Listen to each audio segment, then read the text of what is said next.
Assalamualaikum viewers, this is Sidra Parveen and all of you welcome to my YouTube channel Sidra's Tech House. So students, today topic of our discussion is primary key. इससे previous lecture में हमने पढ़ा था कि what is candidate की. अगर आपने मेरा प्रीवियस लेक्चर नहीं देखा तो आप देख लें ताकि आपको अच्छे से समझ आ जाए. मैं डिस्क्रिप्शन में इसका लिंक भी दे दूंगी. तो let's start. What is primary की.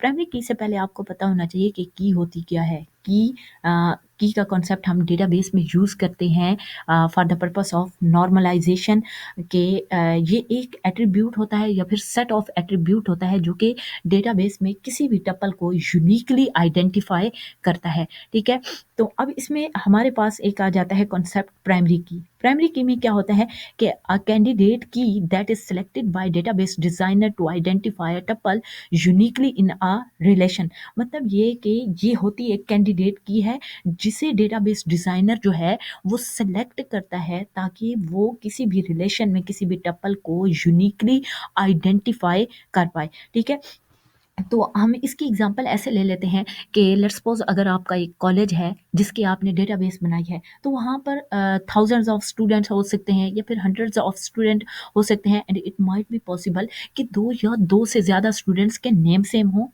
और उनके फादर नेम भी सेम हो. And it might be possible कि उनकी एज भी सेम हो. तो यहाँ पर क्या होगा, यहाँ पर हमारे लिए ये डिसीजन करना मुश्किल हो जाएगा या आइडेंटिफाई करना मुश्किल हो जाएगा कि क्या ये एक ही स्टूडेंट है जिसके अगेंस्ट मल्टीपल एंट्रीज हुई पड़ी हैं या फिर ये दो डिफरेंट स्टूडेंट हैं जिनकी एक ही एंट्री हुई पड़ी है. तो यहाँ पर इस चीज़ को अवॉइड करने के लिए हम एक की का कॉन्सेप्ट यूज़ करते हैं जिसमें क्या होता है जो किसी भी टप्पल को यूनिकली आइडेंटिफाई करता है. ठीक है, तो अब प्राइमरी की में क्या है कि आ रिलेशन में कंटेन मैनी कैंडिडेट की. एक रिलेशन में बहुत ज़्यादा कैंडिडेट की हो सकती हैं. अब ये कैसे पॉसिबल है कि अगर हम स्टूडेंट की एग्जांपल लें तो हम कह सकते हैं कि एक रिलेशन में बहुत सारी कैंडिडेट की हो सकती हैं. वो कैसे है कि अगर हम स्टूडेंट की बात करें तो हम वो तमाम एट्रीब्यूट निकालें जो कि किसी भी स्टूडेंट को यूनिकली आइडेंटिफाई कर सकते हैं. ठीक है, तो roll number, yes it can be candidate की क्योंकि हर स्टूडेंट का रोल नंबर दूसरे से यूनिक होता है. इसी तरह रजिस्ट्रेशन नंबर होता है, ये भी हर स्टूडेंट का क्या होता है, यूनिक होता है. CNIC, हर स्टूडेंट का CNIC भी यूनिक होता है.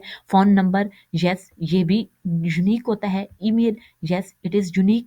ये वो तमाम एट्रीब्यूट्स हैं जो किसी भी स्टूडेंट को यूनिकली आइडेंटिफाई करते हैं. तो इन्हें हम क्या कहते हैं, कैंडिडेट की कहते हैं. ठीक है, तो एक टेबल में एक से ज़्यादा कैंडिडेट की हो सकती है. मतलब हर स्टूडेंट का रोल नंबर भी होता है, CNIC भी होता है, फ़ोन नंबर, ईमेल भी. तो ये सब क्या है, ये कैंडिडेट की हैं. अब डेटाबेस डिज़ाइनर इन कैंडिडेट की में से जो भी सेलेक्ट करता है यूनिकली आइडेंटिफाई करने के लिए तो उसे हम क्या कहते हैं, प्राइमरी की कहते हैं. लेट्स सपोज अगर एक स्टूडेंट है जिसका रिकॉर्ड में उसका रोल नंबर भी है, रजिस्ट्रेशन नंबर भी है, CNIC भी है, फ़ोन नंबर भी है, ईमेल भी है, तो इसमें से अगर डेटाबेस डिज़ाइनर जो है वो रोल नंबर को यूनिकली आइडेंटिफाई करने के लिए सेलेक्ट करता है तो रोल नंबर क्या हो जाएगा, हमारे पास रोल नंबर जो है वो प्राइमरी की बन जाएगा. जबकि रजिस्ट्रेशन नंबर और बाकी सारे क्या बन जाएंगे, बाकी सारे अल्टरनेट की बन जाएंगे.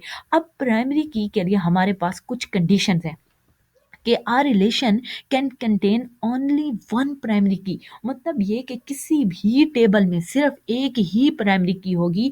एक ही प्राइमरी की क्यों होगी, क्योंकि अगर एक ही एट्रीब्यूट एक स्टूडेंट को यूनिकली आइडेंटिफाई कर रहा है तो क्या वहाँ पर दूसरे एट्रीब्यूट की ज़रूरत है, नहीं है. ठीक है, तो क्या होगा, एक ही टेबल में एक प्राइमरी की होगी. और सेकंड क्या है कि primary key can't contain duplicate value. मतलब ये कि प्राइमरी की में डुप्लीकेट वैल्यू नहीं आएगी. मतलब प्राइमरी की के अगेंस्ट डुप्लीकेट वैल्यूज नहीं आ सकती. लेट्स सपोज यहाँ पर हमारे पास roll number as a primary key use हो रहा है तो यहाँ पर इसका ये मतलब है कि डुप्लीकेट वैल्यू का ये मतलब है कि यहाँ पर अगर रोल नंबर 1 के अगेंस्ट डेटा इंसर्ट हो चुका है तो नेक्स्ट टाइम कभी भी रोल नंबर 1 के अगेंस्ट डेटा जो है वो इंसर्ट नहीं होगा. मतलब रोल नंबर 1 के अगेंस्ट दो या दो से ज़्यादा एंट्रियां नहीं होगी बल्कि सिर्फ एक ही बार एंट्री होगी. मतलब डुप्लीकेट डेटा जो है वो नहीं होगा. इसकी सेकंड कंडीशन क्या है कि primary key can't contain null value, primary key में नल वैल्यू भी नहीं आएगी, मतलब नल एंट्री नहीं होगी। मतलब ये कि अगर हमने यहाँ पर रोल नंबर को एज अ प्राइमरी की सिलेक्ट किया है तो कभी भी ऐसा नहीं होगा कि एक स्टूडेंट जिसका नेम अली है उसको हमने रोल नंबर असाइन ही ना किया हो। मतलब ये कि हम उसको रोल नंबर असाइन ही ना करें तो यहाँ पर ये क्या होगा कि प्राइमरी की में कभी भी नल वैल्यू नहीं जाएगी। ठीक है, तो ये थी हमारे पास प्राइमरी की। तो नेक्स्ट ट्यूटोरियल में हम जो है कैंडी सॉरी उसको पढ़ेंगे, फॉरेन की को पढ़ेंगे। तो अगर आपको इस टॉपिक से रिलेटेड कोई भी क्वेश्चन हो तो आप मुझे कमेंट कर सकते हैं। तो नेक्स्ट टॉपिक में हम क्या पढ़ेंगे, फॉरेन की पढ़ेंगे। तो वेट कीजिएगा, मिलते हैं एक न्यू ट्यूटोरियल के साथ। Subscribe Siddharaj tech house, like and share my videos. Thank you so much and अल्लाह हाफिज़।